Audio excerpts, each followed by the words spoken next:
Simply put, Vietnam's drug rehabilitation centers have become a problem themselves instead of being a solution to drug addiction.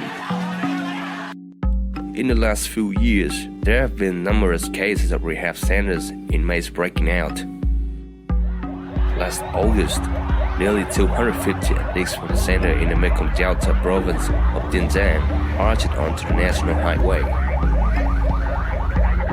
A similar escape was effected by 500 inmates from the center in Dong Nai province in October 2016.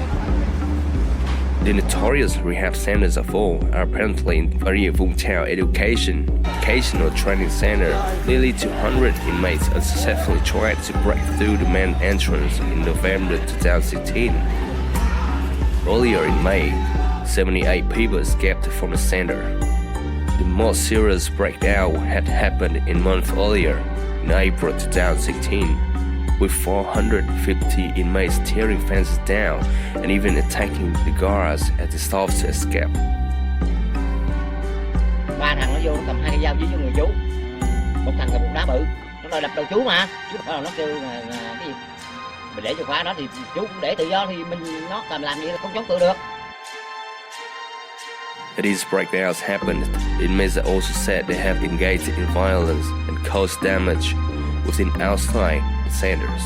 Some reports described the rioters that saw police deployed to curb and capture the escapees in the following days.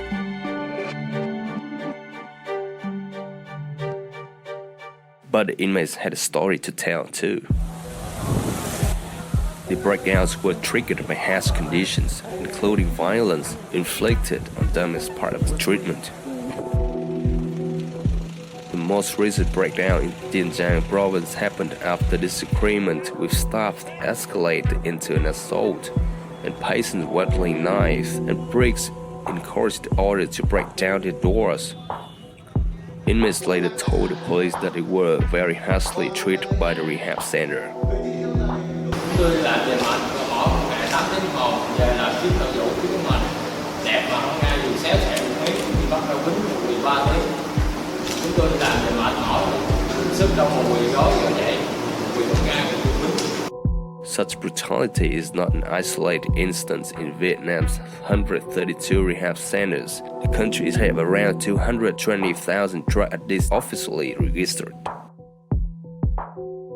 Experts have pointed out that such punitive treatment methods in the center are rooted in Vietnam's approach to addiction, which is based on the presumption that it is social evil that can be cured with forced abstinence, re-education, and therapeutic labor.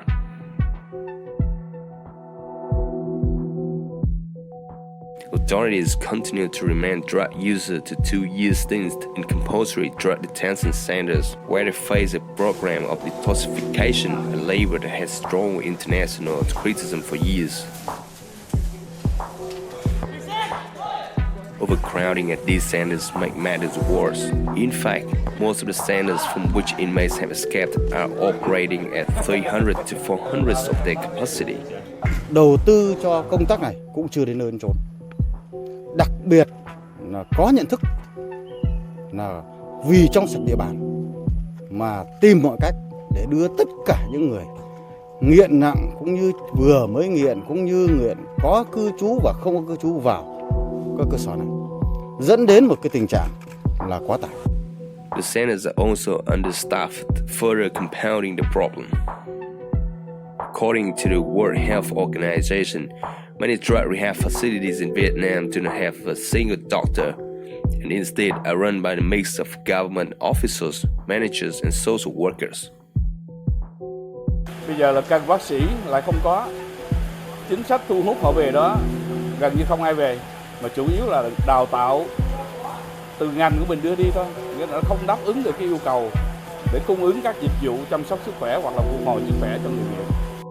The monthly salary for these care providers, as low as 2 million Vietnam dong, is about $86, making it hard for the facility to recruit and retain staff. And those who do not work mostly hold a negative opinion of drug users. After all the troubles they face, it is perhaps not surprising that the center's work is not very effective.